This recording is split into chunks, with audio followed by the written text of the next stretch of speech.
Welcome to Quiet Curiosities. Tonight, we are going to travel back through time together, to one of the greatest empires the world has ever known. An empire that lasted more than 1,000 years. An empire that built aqueducts that still stand today. An empire whose laws, words, and ideas still live within us, even when we do not always notice. Tonight, we are going to learn about Rome. Get comfortable. Take a slow, deep breath.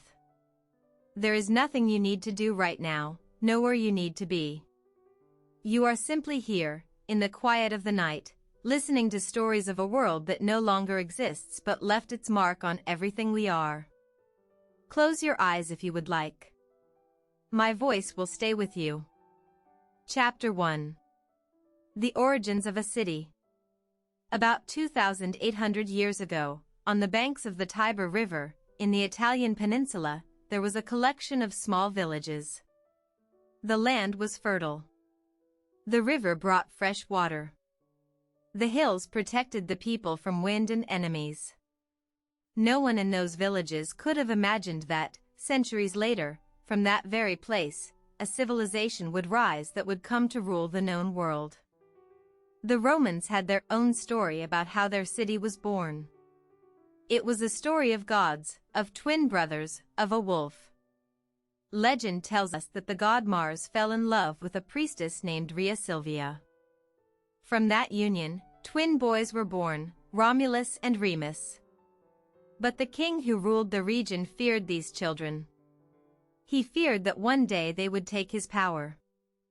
So he ordered the babies to be thrown into the Tiber River to die. But the gods had other plans. The basket carrying the twins did not sink. It floated downstream and came to rest beneath a fig tree. There, a she-wolf found them. Rather than harming them, she nursed the boys as if they were her own cubs.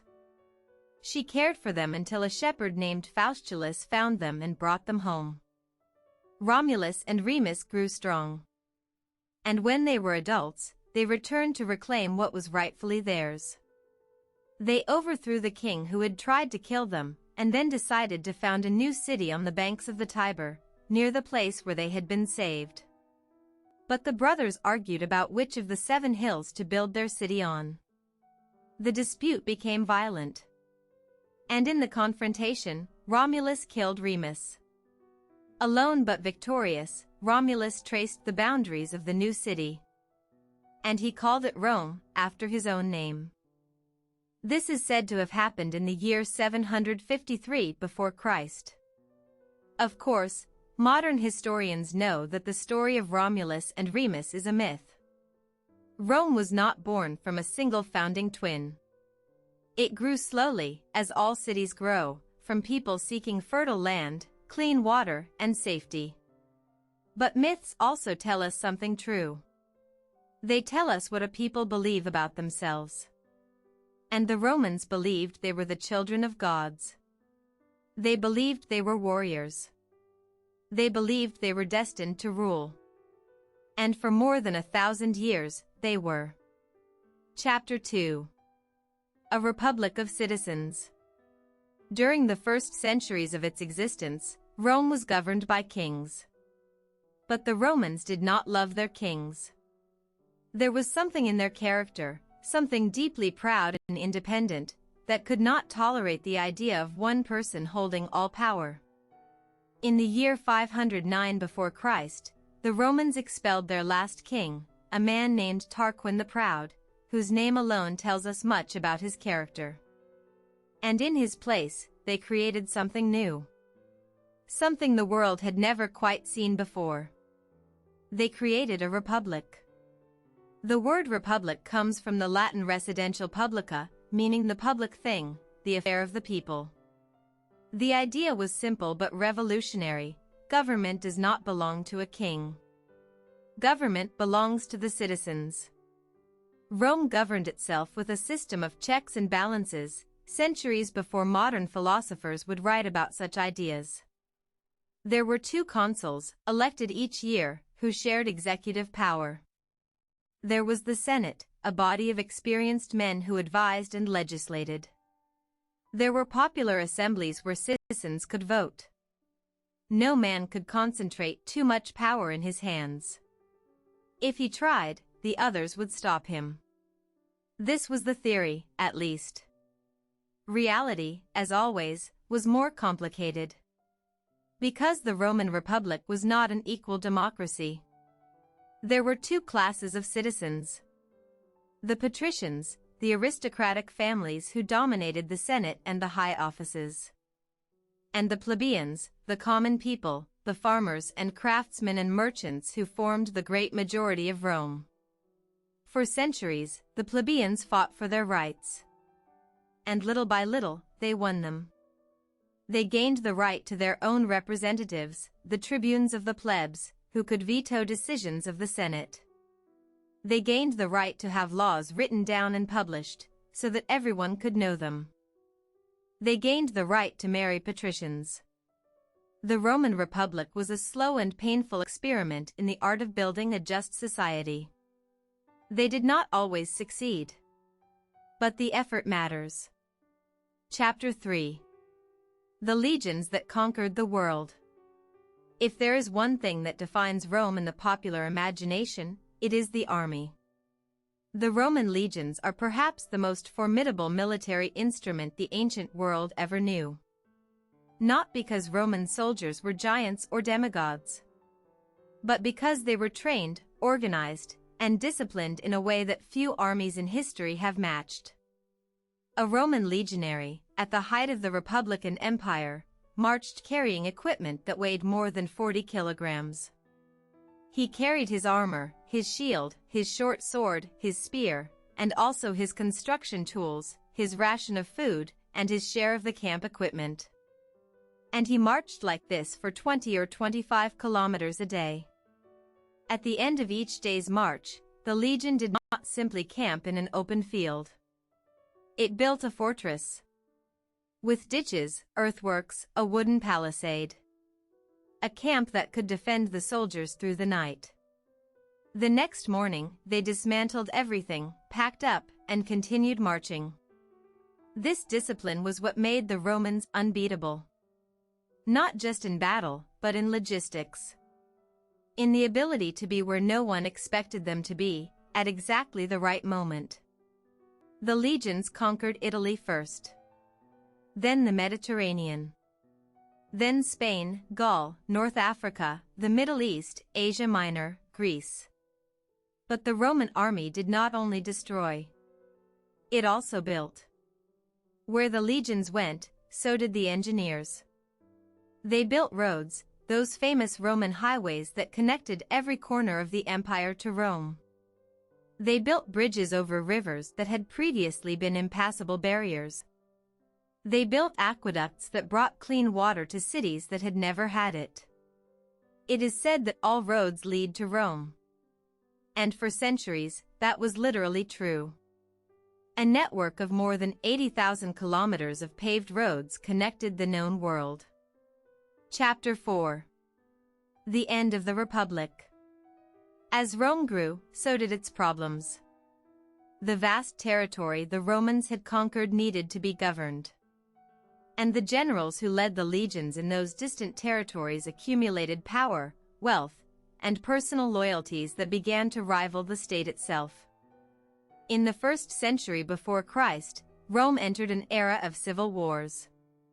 Generals against generals. Armies loyal to a man, not to the Republic. From all that turbulence emerged a figure who would change Rome forever. Julius Caesar. Caesar was a man of extraordinary talent. A brilliant politician, a convincing speaker, an elegant writer, and one of the finest generals Rome had ever produced. He conquered Gaul, modern-day France, in a campaign of 8 years that added enormous territories to Roman dominion and made him wildly popular among his soldiers and the people. But the Senate was terrified of Caesar. Terrified of his popularity. Terrified of his ambition. In the year 49 before Christ, the Senate ordered Caesar to disband his army and return to Rome as a private citizen. Caesar knew that if he obeyed, his enemies would destroy him.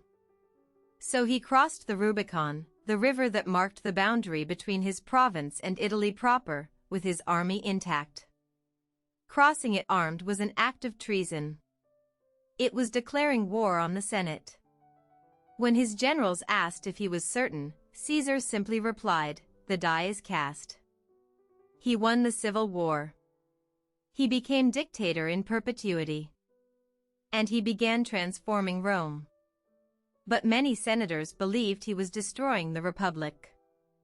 And on the 15th of March of the year 44 before Christ, on the Ides of March as the Romans called it, a group of senators ambushed him during a Senate meeting. They stabbed him 22 times. And as he died, it is said that Caesar saw among his assassins Marcus Junius Brutus, a man he considered almost like a son. And according to legend, he only said, "You too, Brutus." Caesar's death did not save the Republic. It sank it further. The civil wars continued. And from them emerged Caesar's adopted nephew, a young, calculating, cold man named Octavian. Octavian defeated his rivals. He defeated Mark Antony and Cleopatra. And in the year 27 before Christ, the Senate gave him the title of Augustus. Rome had its first emperor. Chapter 5. The height of the empire. Under the emperors, Rome reached its greatest splendor. In the 2nd century after Christ, during the period historians call the Five Good Emperors, the Roman Empire governed approximately 70 million people. From the mists of Britain to the sands of Mesopotamia. From the Sahara to the Rhine and the Danube. It was the largest world that had ever been unified under a single government. And that world functioned. Cities prospered. Trade flowed. The roads, the ports, the aqueducts kept the circulation of people, goods, and ideas alive. Rome itself was a wonder. It is estimated that in the 2nd century it had more than 1 million inhabitants, perhaps 2. It was the largest city in the Western world, and there would not be a European city of that size again until the 19th century. It had poor neighborhoods, the insulae, multi-story buildings where people lived crammed together and where fires were frequent. It had wealthy neighborhoods, with marble houses and gardens with fountains. It had the Forum, the political and commercial heart of the city. It had the Colosseum, that colossal amphitheater where more than 50,000 people gathered to watch gladiator fights and spectacles of every kind. It had public baths, the Thermae, where citizens gathered not only to wash but to socialize, to conduct business, to discuss politics. It had libraries, theaters, temples to dozens of different gods. And it had bread and circuses. That phrase that a Roman poet, Juvenal, used with bitterness to describe how the government kept the people content, with free food and entertainment. The Roman Empire at its height was a place of extraordinary vitality. Complex, contradictory, unjust in many ways, brilliant in others. Chapter 6. Nights in Rome. Imagine you could walk through the streets of Rome in the year 100 after Christ. In the middle of the night. The streets were dark. There was no public lighting. Only the light of torches or oil lamps that some passers-by carried, or that glowed in the windows of taverns and homes. The noise was constant. Rome prohibited heavy cart traffic during the day, to ease congestion. So at night, the streets filled with carts loaded with goods, craftsmen transporting materials, slaves carrying heavy loads. The smell was strong. There was no adequate sewage for everyone. The water from the aqueducts ran through channels and public fountains, but did not reach all the floors of the buildings.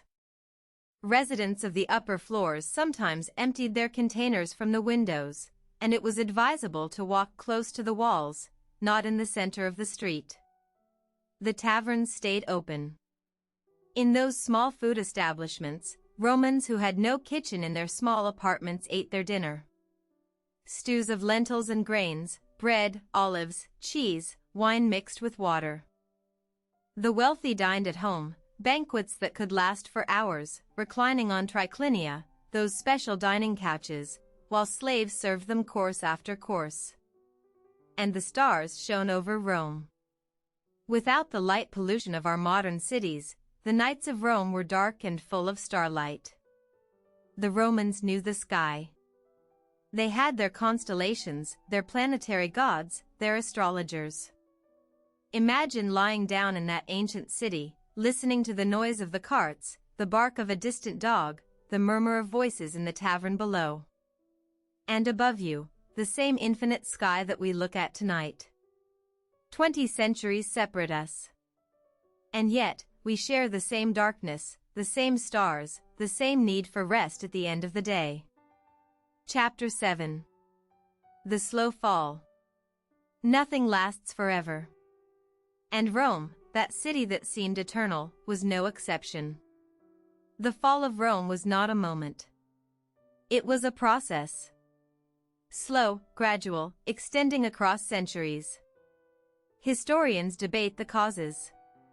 Some speak of the pressure of the barbarian peoples, the Goths, the Huns, the Vandals, who began pressing against the empire's borders from the 3rd century onward. Others speak of economic crisis, devaluation of the currency, corruption, and political instability.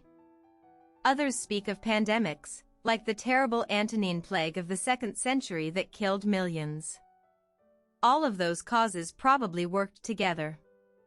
In the year 395, the Roman Empire finally split in two, the Western Empire, with its capital in Rome, and the Eastern Empire, with its capital in Constantinople. The Eastern Empire, which we call the Byzantine Empire, survived for another 1,000 years, until the year 1453. But the Western Empire fragmented. Germanic peoples, the Visigoths, the Ostrogoths, the Franks, the Burgundians, came to occupy its territories. In the year 410, for the first time in 800 years, Rome was sacked by the Visigoths of Alaric. The shock was enormous. For Romans and for the world. The Eternal City, violated. And finally, in the year 476, the last emperor of the West, a young man named Romulus Augustulus, was deposed by a Germanic chief named Odoacer. That is the year historians conventionally use to mark the end of the Western Roman Empire. But life continued. Cities did not disappear overnight.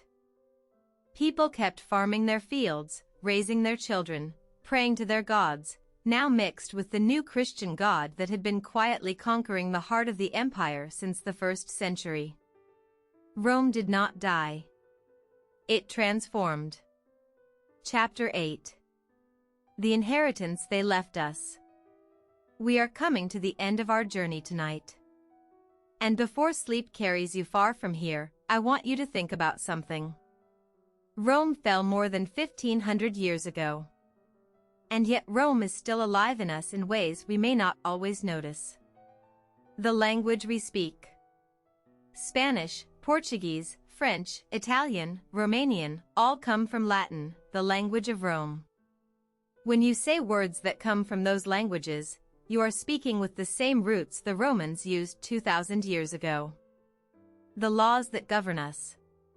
The concepts of Roman law, the presumption of innocence, contracts, private property, family law, form the foundation of the legal systems of much of the Western world. The calendar we use. The Gregorian calendar that tells us today's date comes from the Julian calendar that Julius Caesar reformed in the year 46 before Christ. The names of our months are Latin. July comes from Julius Caesar. August comes from Augustus. The architecture we admire. The arches, domes, and columns we see in the most solemn buildings of our modern cities are a direct inheritance from Rome. The Capitol in Washington, the European cathedrals, the parliaments, the museums, all speak in the architectural language that Rome invented.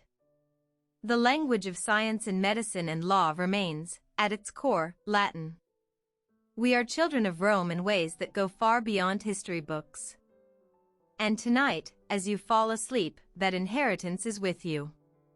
In the words you think, in the laws that protect you, in the calendar that marks your days. Rome fell. But its ideas survived. Dear listener, thank you for joining me tonight on this journey through time. The Roman Empire was many things. It was grand and cruel. It was brilliant and unjust. It was a civilization that built wonders and that also enslaved millions of people. Like all great human civilizations, it was a mixture of the best and worst of what we are. But it was also an attempt, long and painful, to build something that would last. To create laws that governed not only the strong but also the weak. To connect different peoples under shared ideas of citizenship and law. And in that attempt, despite all its contradictions, Rome left us something valuable. The idea that we can build something that endures. That idea is still alive. Now rest. Close your eyes. The ancient world can wait. Tomorrow you will be here again, in this time that belongs to you, with your own dreams to build. Good night.